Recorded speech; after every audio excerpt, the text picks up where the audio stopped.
She grows not where she's planted, where she's called.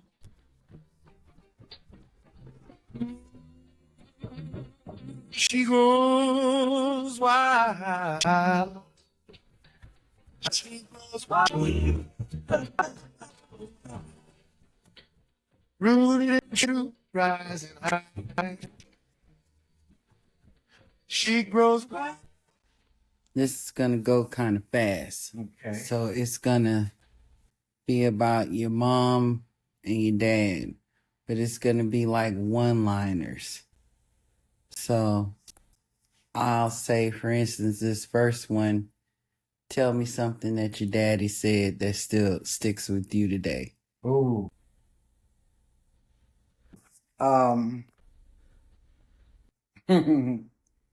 Now this may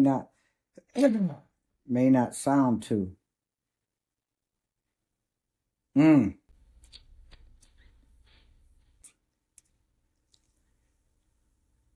I can't remember it all, but he was just as bad as Mama.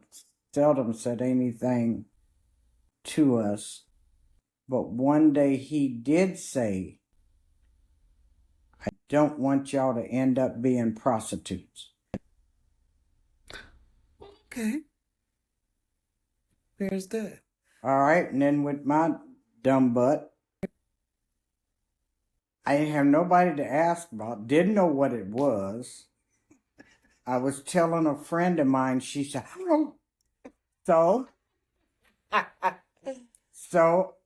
I knew I couldn't say it around a whole lot of people because it was bad. She said, ooh, you gonna get oh, your daddy couldn't have, ooh, Beverly, you can't say that no more. Well, I found out maybe 10 years later that her aunt was one of them that was down there on Prostitute Road. Well, damn. Yeah.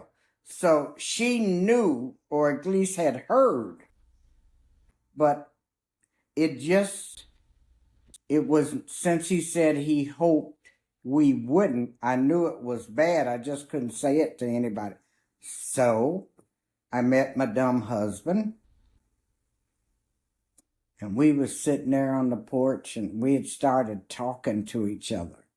I wouldn't talk to him when my brother first brought him home. I wouldn't say nothing to him. I didn't like him. I didn't like no boy, really, because I never thought I could get married, you know. And so when we got real close, and it's a possibility I might have been pregnant by then. So I'm looking at him. He said, why are you looking at me like that? I said, I got a question to ask you. He said, what, ask it? And then my one mind said, don't ask it. You know, don't say it. And so I said, oh, never mind. And he said, well, Beverly, if you're going to ask me. So we were sitting there on the front porch. And it was screened in front porch. So I said, what's a prostitute? He said, a what?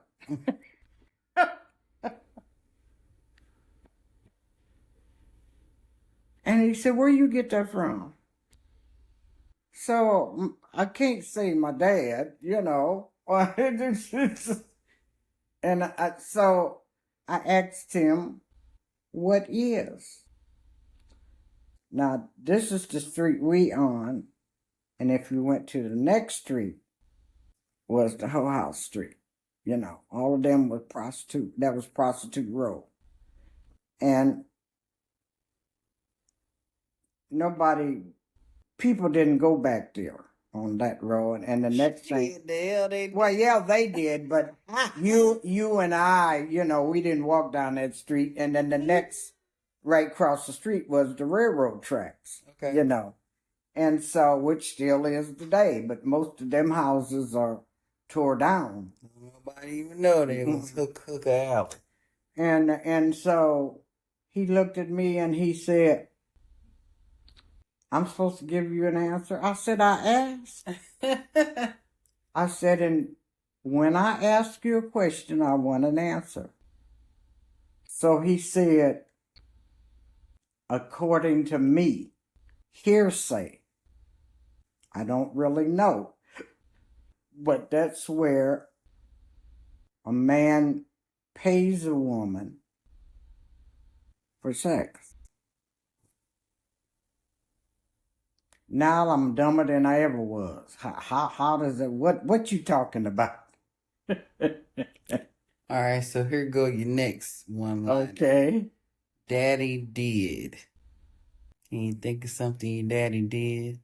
Construction. Okay. The tunnel from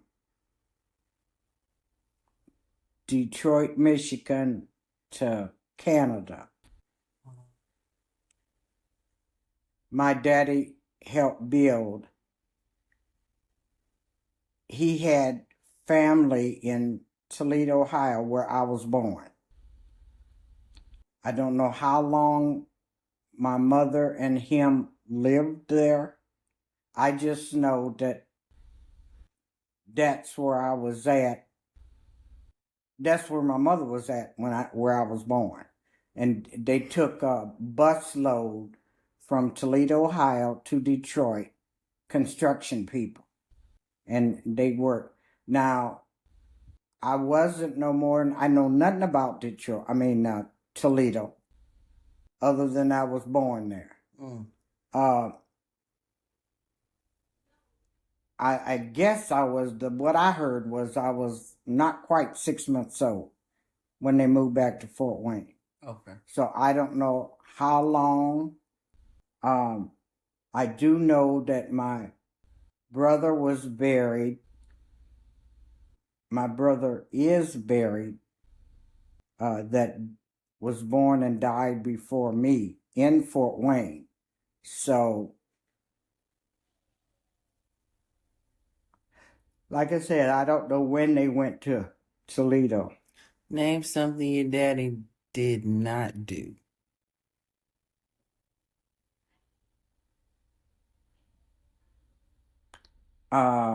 He never really chastised us. Mama did all of that. He might say, Beverly Ann, or something like that, and you knew to straighten up, But what's something your daddy didn't say? Much of anything.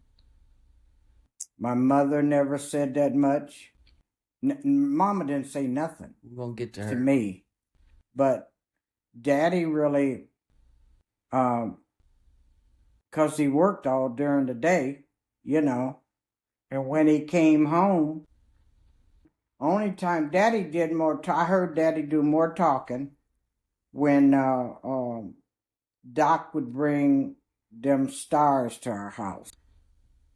And he talked to them, which a lot of times was shocking because my brother said one time, I ain't heard Daddy say nothing since last year. Oh, what's something about your dad that you keep with you till today?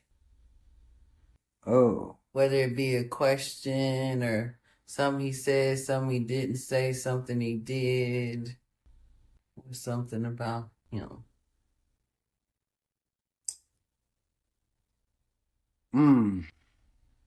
Because there was two people that said very little to us, really. No, maybe not what they said, but maybe What something they they did or taught you or... Okay, my dad, I think my freshman year of high school, one Saturday woke up, we had moved from the village to a house. And little house. And he said, Beverly, you're going to learn how to make biscuits. I said, biscuit? He said, yeah, I've been wanting some, so you're going to learn how to make them. So he told me what to do, and he got me measuring out this, that, and the other. Although I cooked, there's very little stuff. Well, baked goods, I never had to do where I had to measure and all of that. Back then, they had flour bins. At the end of the cabinet, you pulled it down, and I measured, I dipped my arm down in it and get flour so it would measure. Back then, I could get a half a cup, and I could do it. And if I wanted a teaspoon of something, a couple fingers would do it. I remember pinch of this, and that's the way we measured. And I still do. There's some things, if I look and see I need a teaspoon of baking powder or something, I'll stick my finger down, and that's a half, and do it again. Yeah, I do that. It's just a habit. I don't dip down in the flour no more because we don't have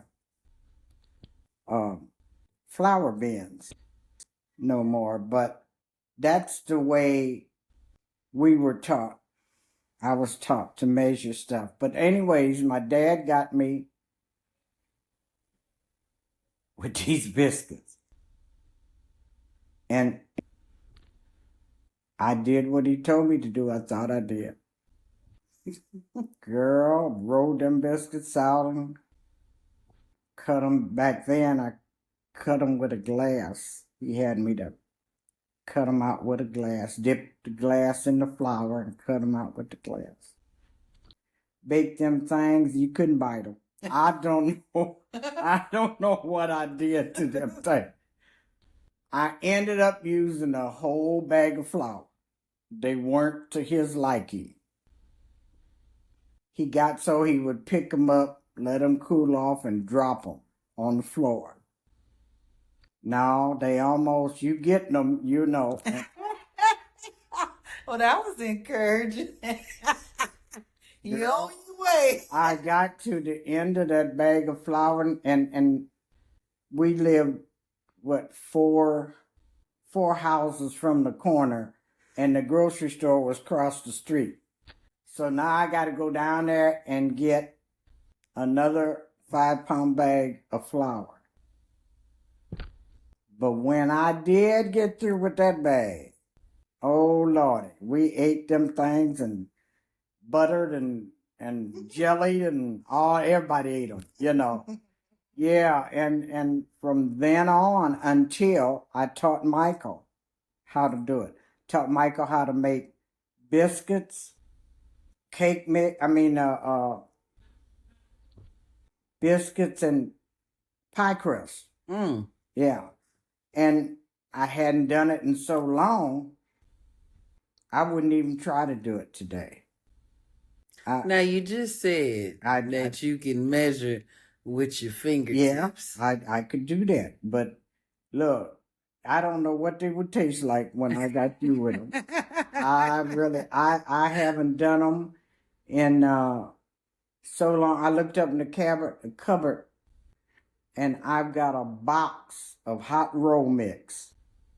And I said, my God, how long has that thing been up there? We don't want you to be cooking them. Yeah, and that's the last thing I did make was some rolls. I could make them from scratch. But a lady said, well, she made hers from box. I said, well, I'm going to try. And shit, they taste pretty good. Less time. Yeah, but your grandpa would call me up and say, can we have some rolls tonight? I said, oh, Gerald, And he said, I love you to death. I said, I don't need no loving tonight.